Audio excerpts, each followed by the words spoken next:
Fuck.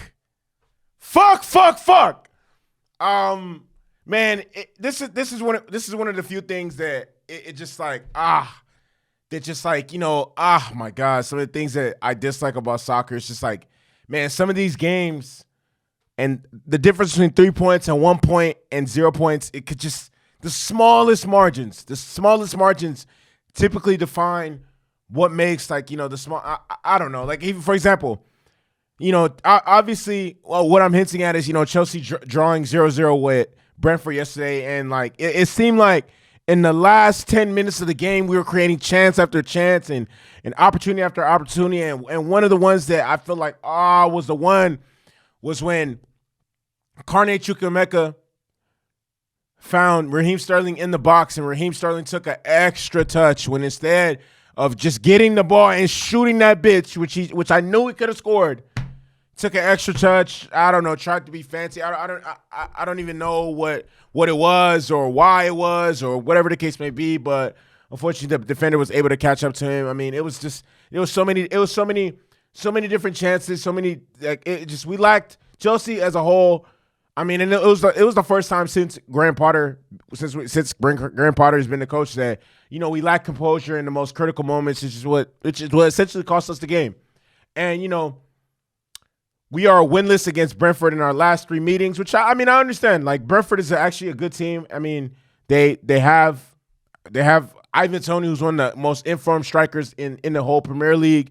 I mean, but obviously behind Erling Haaland, because Ivan Toney earned the England call up. I mean, they're sound at the back. They have a good keeper. This is a good team. Honestly, they're not bad. Whatever the case may be, I can't say that they have any weakness or weak players in their team like we do. For example, fucking Kai Havertz. Look, at this point, they need to release footage of Kai Havertz in training, because I don't understand how Kai Havertz is starting every single game. I just don't understand. Yesterday, he was fucking terrible. Like, I love Kai Havertz. I think he's a great person. And I think it's not even a Champions League goal anymore.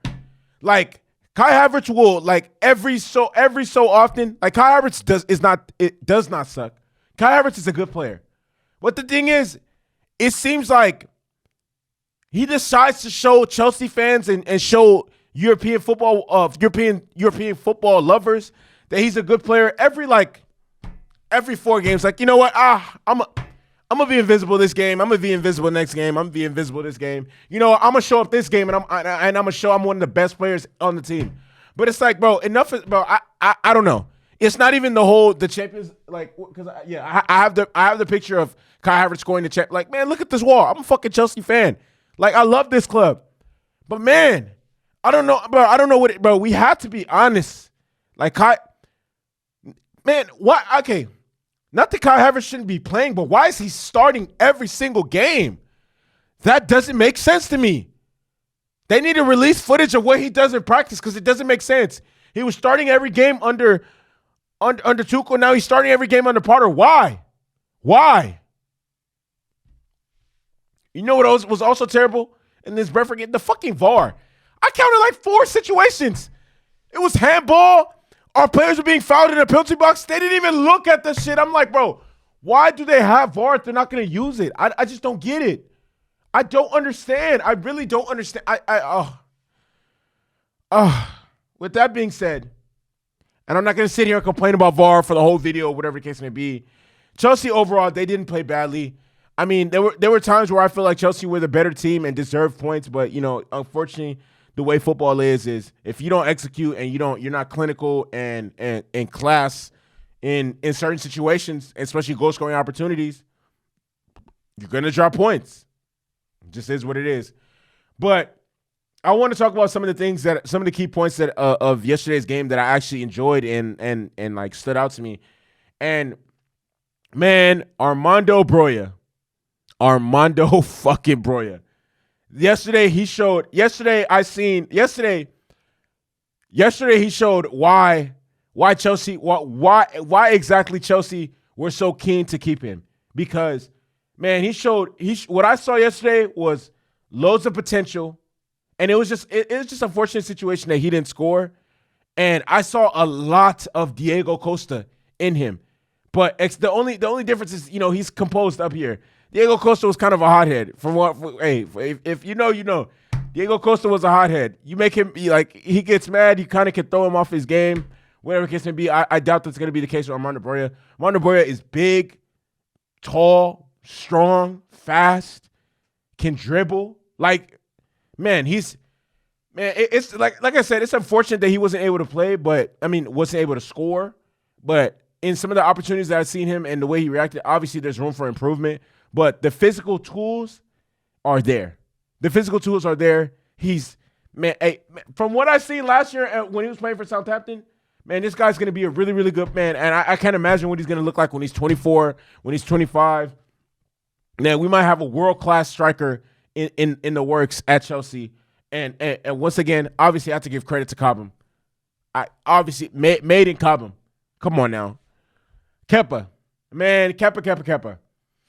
Ivan Toney forced him to make amazing saves, and that's what Kepa did, honestly. Kepa's journey, honestly, is incredible. And to think that he was almost sold to Napoli during the summer to where he is now is incredible, honestly. Sometimes I really wonder, it's Kepa is, and it's crazy to say this, man, Kepa deserves everything he's gotten right now. Man, Kepa has come a long way. Kepa was bought for a very high price, and a lot was expected of him, and a lot was asked of him. He started to it's crazy. He started to fall, he was trending downwards. Chelsea bought Mendy, and he was immediately made the backup keeper. He's been a backup keeper for almost 2 full seasons now. Almost 2 full seasons, because Mendy came in at January of 2021, and then we immediately became the starting goalkeeper. And here Kepa is almost 2 years later, taking back what he feels like rightfully belongs to him. And honestly, Kepa's a stud. Kepa's played world class.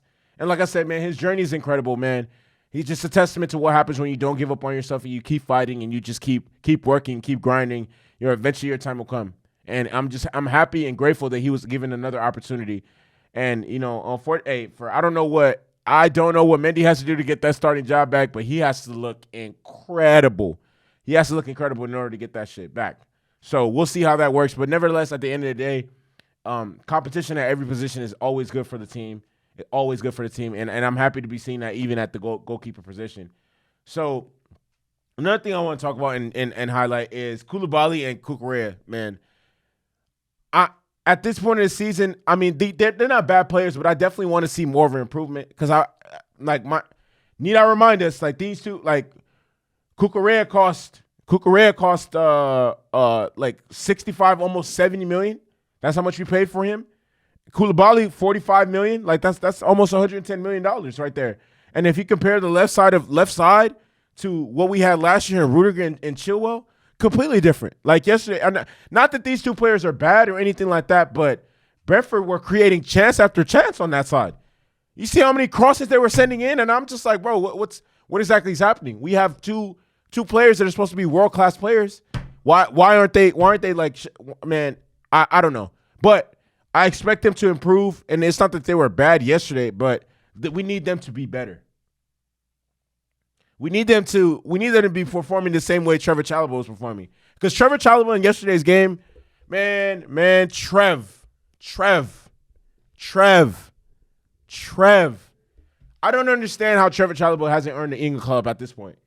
I don't understand how he hasn't earned the England club at this point, because Connor Cody, not that good. Fikayo Tomori, I think at this point Trevor Chalobah is playing just as good, if not better than him. What did Fikayo Tomori do in any of the games against us at Stamford Bridge? Not shit. Trevor Chalobah, and this is why I'm so happy and proud of Todd Boehly.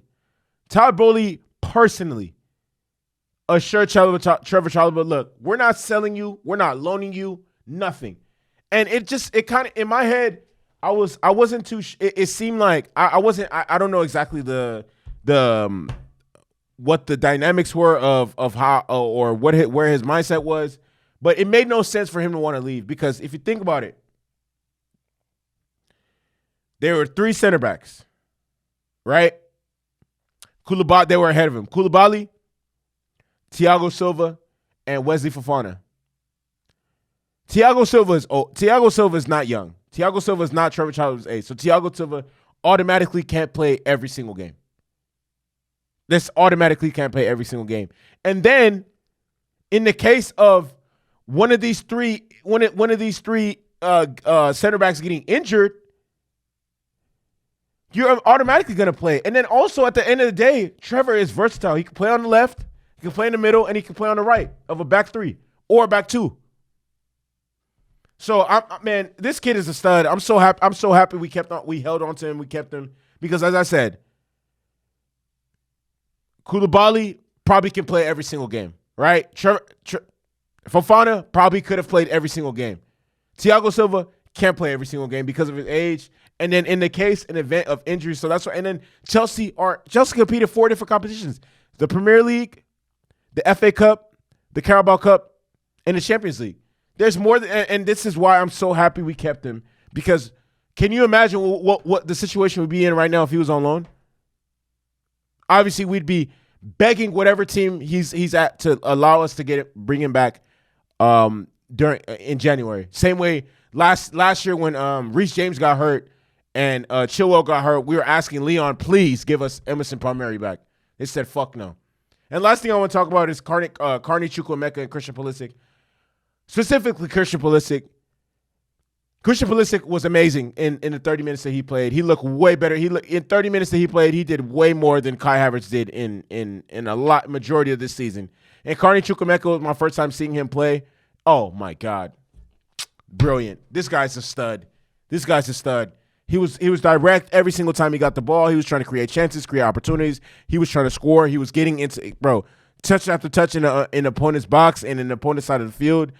Overall, honestly, like I said, Chelsea didn't play bad, but we just weren't fortunate enough not to come away with 3 points. It is what it is. I'm happy at least we didn't lose and come away with no points.